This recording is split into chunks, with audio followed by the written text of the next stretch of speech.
Well, folks, here we again for the weekly forecast. And during this last week, we basically dealt with several fronts moving through the state, quite a bit of wind associated with them, some slight cool downs, but in terms of moisture, really nothing to really write home about.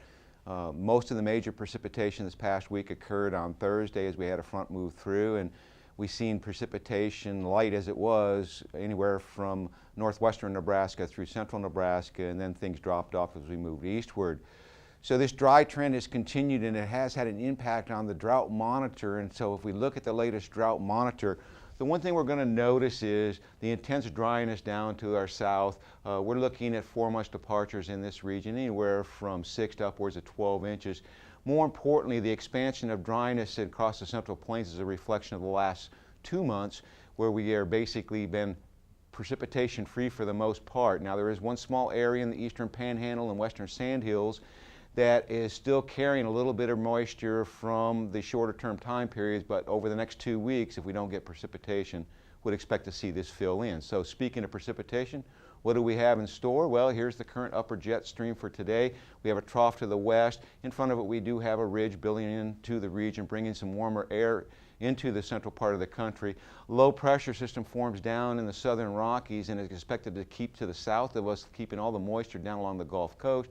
You can see a little bit of orographic lift up into the north central Rocky Mountains, but outside of that, precipitation free. Now, as this trough begins to move eastward, it splits. Most of the major energy stays to the south. As we have high pressure building into us on Sunday, there is a chance as the front moves through that we will see some precipitation in the Panhandle, but it's not looking extremely likely.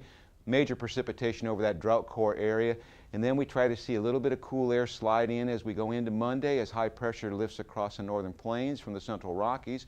We do have low pressure showing up in southwest Kansas, but again, most of the moisture associated with this will be confined right along the Gulf Coast and up the eastern seaboard the next couple days as we start to see high pressure build in anticipation of another strong trough moving into the western United States. So here we are on Tuesday, high pressure firmly in control. That should lead to some warmer temperatures during the midweek period. Most of the precipitation stays to the Pacific Northwest and light along the Gulf Coast as it starts to move its way up the eastern seaboard. And by the time we get into Wednesday, we'll turn our attention to yet another trough starting to move into our region. A low pressure system lined up from the northern plains to the central Rockies will start to lift some moisture up into the region. And the best likelihood for any accumulating snowfall as we go from Wednesday through Thursday would be in the northwestern 1/4 of the state. As that trough starts to progress eastward on Thursday, that will allow some of this energy from these low pressure systems to throw some precipitation over the southern plains, but how much farther northward it get remains the open question. And then as we go into the day on Friday, that trough deepens, big fetch of moisture coming well to the east of Nebraska. The cold air pulls into our region.